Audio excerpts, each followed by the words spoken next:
Hello everyone, कैसे हैं आप सब। Welcome back to my channel. I hope आप सब अच्छे होंगे और अपने एग्जाम्स की तैयारी भी अच्छे से कर रहे होंगे। यहाँ पर हम करने वाले हैं भारतीय संविधान के नीति निदेशक तत्व पर आधारित प्रश्न। यहाँ पर हम करेंगे 30 क्वेश्चंस। तो चलिए देर न करते हुए आ जाते हैं 30 क्वेश्चन के सेट पर। अगर आप किसी भी एग्जाम की तैयारी कर रहे हैं तो उसके लिए क्लास बहुत हेल्पफुल रहने वाली है। तो चलिए आ जाते हैं क्वेश्चन नंबर 1 पर। क्वेश्चन नंबर 1 में दिया है संविधान के किस भाग में नीति निर्देशक तत्वों का उल्लेख किया गया है। तो कौन से भाग में नीति निर्देशक तत्वों का उल्लेख मिलेगा। ऑप्शन नंबर ए है भाग 3, बी में दिया है भाग 4, ऑप्शन नंबर सी में यहाँ पर दिया है भाग 7 और ऑप्शन नंबर डी में यहाँ पर दिया है भाग 8। यहाँ पर जो राइट आंसर है वो ऑप्शन नंबर बी हो जाएगा, भाग 4।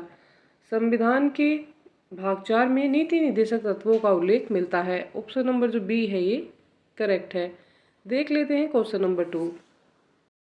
क्वेश्चन नंबर 2 में दिया है संविधान के कौन से अनुच्छेद में नीति निर्देशक तत्व वर्णित है। ऑप्शन नंबर ए में दिया है अनुच्छेद 14 से 32 तक, बी में दिया है अनुच्छेद 14 से 28 तक, ऑप्शन नंबर सी में दिया है अनुच्छेद 36 से 51 तक और ऑप्शन नंबर डी में यहाँ पर दिया है अनुच्छेद 40 से 48 तक।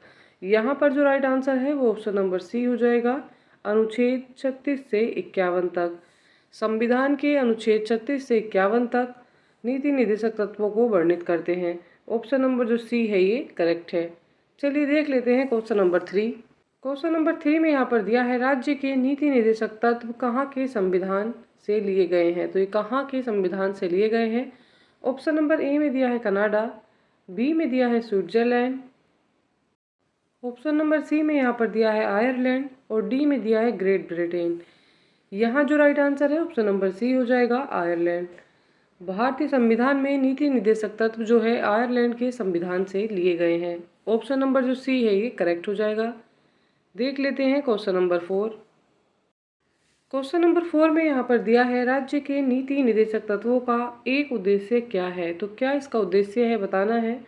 ऑप्शन में दे रखा है धार्मिक लोकतंत्र स्थापित कर धर्मनिरपेक्षता का पालन करना, नंबर बी में दिया है राजनैतिक लोकतंत्र को पूर्णता पर पहुंचाना, ऑप्शन नंबर सी में दिया है सामाजिक लोकतंत्र स्थापित करना, ऑप्शन नंबर डी में यहाँ पर दिया है आर्थिक स्वतंत्रता प्राप्त कर आर्थिक लोकतंत्र स्थापित करना।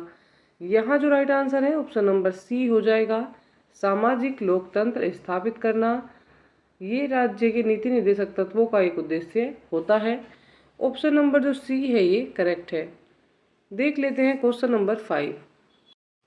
क्वेश्चन नंबर 5 में यहाँ पर दिया है पुरुष और स्त्री सभी नागरिकों को समान रूप से जीविका के पर्याप्त साधन प्राप्त करने का अधिकार किस अनुच्छेद में वर्णित है। तो किस अनुच्छेद में ये अधिकार वर्णित है। ऑप्शन नंबर ए में दिया है 36, बी में दिया है 37, ऑप्शन नंबर सी में दिया है अनुच्छेद 38 और ऑप्शन नंबर डी में यहाँ पर दिया है अनुच्छेद 39। यहाँ पर जो राइट आंसर है ऑप्शन नंबर डी हो जाएगा, अनुच्छेद 39। अनुच्छेद 39 में पुरुष और स्त्री सभी नागरिकों को समान रूप से जीविका के पर्याप्त साधन प्राप्त करने का अधिकार प्राप्त है। ऑप्शन नंबर जो डी है ये करेक्ट है। देख लेते हैं क्वेश्चन नंबर 6। क्वेश्चन नंबर 6 में यहाँ पर दिया है कि संशोधन द्वारा पर्यावरण से संबंधित प्रावधान नीति निर्देशक तत्वों में जोड़े गए। तो किस संशोधन में जोड़े गए। ऑप्शन नंबर ए में दिया है 44वें संशोधन, ऑप्शन नंबर बी में दिया है 42वें संशोधन, ऑप्शन नंबर सी में यहाँ पर दिया है 40वें संशोधन और ऑप्शन नंबर डी में यहाँ पर दिया है 41वें संशोधन में। तो यहाँ पर जो राइट आंसर है वो ऑप्शन नंबर बी हो जाएगा, 42वें संशोधन में। 42वें संशोधन में पर्यावरण से संबंधित नीति निर्देशक तत्वों को जोड़ा गया है। ऑप्शन नंबर जो बी है ये करेक्ट हो जाएगा। चलिए देख लेते हैं क्वेश्चन नंबर 7। क्वेश्चन नंबर 7 में यहाँ पर दिया है कि संशोधन में नीति निर्देशक तत्वों पर मौलिक अधिकारों को वरीयता दी गई। तो किस संशोधन में वरीयता दी गई।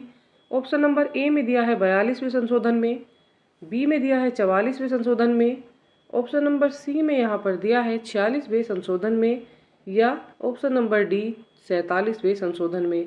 यहाँ पर जो राइट आंसर है ऑप्शन नंबर ए हो जाएगा, 42वें संशोधन में। 42वें संशोधन में नीति निर्देशक तत्वों पर मौलिक अधिकारों को वरीयता दी गई है। ऑप्शन नंबर जो ए है ये करेक्ट है।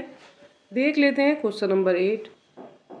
क्वेश्चन नंबर 8 में यहाँ पर दिया गया है निम्नलिखित में से सही कथन क्या है। तो यहाँ पर हमें सही कथन बताना है। कानून बनाते समय नीति निर्देशक तत्वों का ध्यान रखना राज्य का कर्तव्य होता है। चलिए देख लेते हैं ऑप्शन नंबर बी में क्या दिया है। ऑप्शन नंबर बी में यहाँ पर दिया है निर्देशक तत्वों को न्यायपालिका का संरक्षण प्राप्त है। ऑप्शन नंबर सी में दिया है न्यायालय द्वारा बाध्यता प्राप्त है। और ऑप्शन नंबर डी में यहाँ पर दिया है निर्देशक तत्वों को राज्य पर लागू करने के लिए बाध्य है। यहाँ पर जो राइट आंसर है ऑप्शन नंबर ए हो जाएगा। कानून बनाते समय निर्देशक तत्वों का ध्यान रखना राज्य का कर्तव्य है। ऑप्शन नंबर जो ए है ये यहाँ पर करेक्ट है। चलिए आ जाते हैं नेक्स्ट क्वेश्चन पर। क्वेश्चन नंबर 9 में यहाँ पर दिया है मौलिक अधिकार व नीति निर्देशक तत्वों में क्या अंतर है। तो इनमें क्या अंतर है, चलिए ऑप्शंस देखते हैं। ए में दिया है मौलिक अधिकार वाद योग्य, जबकि नीति निर्देशक तत्व वाद योग्य नहीं है। ऑप्शन नंबर बी में दिया है मौलिक अधिकार कानूनी है, जबकि नीति निर्देशक तत्व नैतिक है। तो ऑप्शन नंबर ए भी यहाँ पर करेक्ट है, बी भी यहाँ करेक्ट है। चलिए देखते हैं ऑप्शन नंबर सी में क्या दिया है। यहाँ पर दिया है मौलिक अधिकार राजनीतिक लोकतंत्र, जबकि नीति निर्देशक तत्व सामाजिक आर्थिक लोकतंत्र के प्रतीक हैं। तो ऑप्शन नंबर जो सी है ये भी यहाँ पर करेक्ट है। और ऑप्शन नंबर डी में यहाँ दिया है उपरोक्त सभी। तो यहाँ पर जो राइट आंसर हो जाएगा वो है उपरोक्त सभी। यहाँ पर जितने भी कथन दिए गए हैं ये सब सत्य है। ऑप्शन नंबर जो डी है ये करेक्ट हो जाएगा। चलिए देख लेते हैं नेक्स्ट क्वेश्चन। क्वेश्चन नंबर 10 में यहाँ पर दिया है नीति निर्देशक तत्वों के अंतर्गत अनुच्छेद 50 किससे संबंधित है। तो अनुच्छेद 50 किससे संबंधित है। ऑप्शन नंबर ए में दिया है कार्यपालिका व न्यायपालिका को पृथक किया गया है इसमें। ऑप्शन नंबर बी में दिया है अंतर्राष्ट्रीय शांति व सुरक्षा से संबंधित है। ऑप्शन नंबर सी में यहाँ पर दिया है पर्यावरण संरक्षण पर आधारित है। और ऑप्शन नंबर डी में दिया है अनिवार्य शिक्षा पर। यहाँ जो राइट आंसर है वो ऑप्शन नंबर ए हो जाएगा। कार्यपालिका व न्यायपालिका को पृथक किया गया है अनुच्छेद 50 में। ऑप्शन नंबर जो ए है ये करेक्ट है। देख लेते हैं क्वेश्चन नंबर 11। क्वेश्चन नंबर 11 में दिया है किस अनुच्छेद के अंतर्गत समान नागरिकता संहिता की बात की गई है। तो कौन से अनुच्छेद के अंतर्गत समान नागरिकता संहिता की बात की गई है। ऑप्शन नंबर ए में दिया है 42 ऑप्शन नंबर बी में दिया है 44 ऑप्शन नंबर सी में यहाँ पर दिया है 46 और ऑप्शन नंबर डी में दिया है 47। यहाँ पर जो राइट आंसर है ऑप्शन नंबर बी हो जाएगा 44 अनुच्छेद के अंतर्गत समान नागरिक संहिता की बात की गई है। ऑप्शन नंबर जो बी है ये करेक्ट है। चलिए आ जाते हैं क्वेश्चन नंबर 12 पर। क्वेश्चन नंबर 12 में यहाँ पर दिया है कल्याणकारी राज्य की संकल्पना का समावेश भारत के संविधान में है। ऑप्शन नंबर ए में दिया है राज्य के नीति निर्देशक तत्वों में है। ऑप्शन नंबर बी में दिया है मौलिक अधिकारों के अध्याय में है। सी में दिया है संविधान की 7वीं अनुसूची में है। और डी में यहाँ पर दिया है संविधान की प्रस्तावना में है। तो यहाँ पर जो राइट आंसर है वो क्या है। ऑप्शन नंबर ए जो है ये करेक्ट हो जाएगा। कल्याणकारी राज्य की संकल्पना का समावेश भारतीय संविधान के राज्य के नीति निर्देशक तत्वों में है। ऑप्शन नंबर जो ए है ये करेक्ट है। चलिए देखते हैं क्वेश्चन नंबर 13। क्वेश्चन नंबर 13 में यहाँ पर दिया है निम्न में से कौन सा राज्य के नीति निर्देशक तत्वों में निहित है। तो कौन सा राज्य के नीति निर्देशक तत्वों के अंतर्गत आता है। ए में दिया है अपराधों के लिए दोष सिद्धि के संबंध में संरक्षण। बी में दिया है प्राण और दैहिक स्वतंत्रता का संरक्षण। ऑप्शन नंबर सी में दिया है अल्पसंख्यक वर्गों के हितों का संरक्षण। ऑप्शन नंबर डी में दिया है पुरुषों और स्त्रियों दोनों को समान कार्य के लिए समान वेतन हो। तो यहाँ पर जो राइट आंसर है वो ऑप्शन नंबर डी हो जाएगा। पुरुषों और स्त्रियों को दोनों समान कार्य के लिए समान वेतन मिले। तो यहाँ पर ऑप्शन नंबर जो डी है ये करेक्ट है। ये राज्य के नीति निर्देशक तत्वों में निहित है। चलिए आ जाते हैं नेक्स्ट क्वेश्चन पर। क्वेश्चन नंबर 14 यहाँ पर हम देख लेते हैं निम्न में से कौन एक राज्य के नीति निर्देशक सिद्धांतों में सम्मिलित है। तो इनमें से कौन सा राज्य के नीति निर्देशक सिद्धांतों में सम्मिलित है। राज्य देश के पर्यावरण के संरक्षण तथा संवर्धन का प्रयास करेगा। ऑप्शन नंबर बी में यहाँ पर दिया है राज्य किसी व्यक्ति को कानून के समक्ष समानता से मना नहीं करेगा। सी में दिया है राज्य किसी व्यक्ति को उसके धर्म कुल जाति लिंग अथवा जन्म स्थान के आधार पर प्रभेद नहीं करेगा।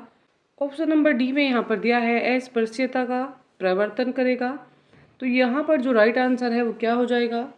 ऑप्शन नंबर जो ए है ये करेक्ट हो जाएगा। राज्य देश के पर्यावरण संरक्षण तथा संवर्धन का प्रयास करेगा। ये नीति निर्देशक तत्वों में शामिल है। ऑप्शन नंबर जो ए है ये करेक्ट हो जाएगा। देख लेते हैं आज के प्रैक्टिस सेट का लास्ट क्वेश्चन। क्वेश्चन नंबर 15 में यहाँ पर दिया है, भारत में निम्न में से किसके अंतर्गत पंचायती राज प्रणाली की व्यवस्था की गई है? तो किसके अंतर्गत पंचायती राज प्रणाली की व्यवस्था की गई है? ऑप्शन नंबर ए में दिया है मौलिक अधिकार, बी में दिया है मौलिक कर्तव्य, ऑप्शन नंबर सी में दिया है राज्य के नीति निर्देशक सिद्धांत और ऑप्शन नंबर डी में दिया है चुनाव आयोग अधिनियम। यहाँ पर जो राइट आंसर है ऑप्शन नंबर सी हो जाएगा। राज्य के नीति निर्देशक सिद्धांत पर पंचायती राज प्रणाली व्यवस्था जो है ये आधारित है। ऑप्शन नंबर जो सी है ये करेक्ट है। इसी के साथ आज की ये क्लास भी यहीं पर कंप्लीट हो जाती है। हमने इसमें कर लिए हैं 15 क्वेश्चन। बाकी के 15 क्वेश्चन हम कल के प्रैक्टिस सेट में कंप्लीट करने वाले हैं। अगर आप चैनल पर नए हैं और आपने अब तक वीडियो नहीं देखी है तो प्लीज़ जाइए, चैनल को लाइक शेयर एंड सब्सक्राइब कीजिए और प्लेलिस्ट में जाकर सारी वीडियो देख लीजिए। ये क्वेश्चन जो हम करा रहे हैं ये टॉप मोस्ट क्वेश्चन है जो एग्ज़ाम में बार बार रिपीट होते हैं। अगर आप किसी भी कॉम्पिटिटिव एग्ज़ाम की तैयारी कर रहे हैं या UP SSC पैट एग्ज़ाम देने वाले हैं तो इसके लिए क्लास बहुत हेल्पफुल रहने वाली है। अच्छी तैयारी के लिए हमारे साथ बने रहिएगा।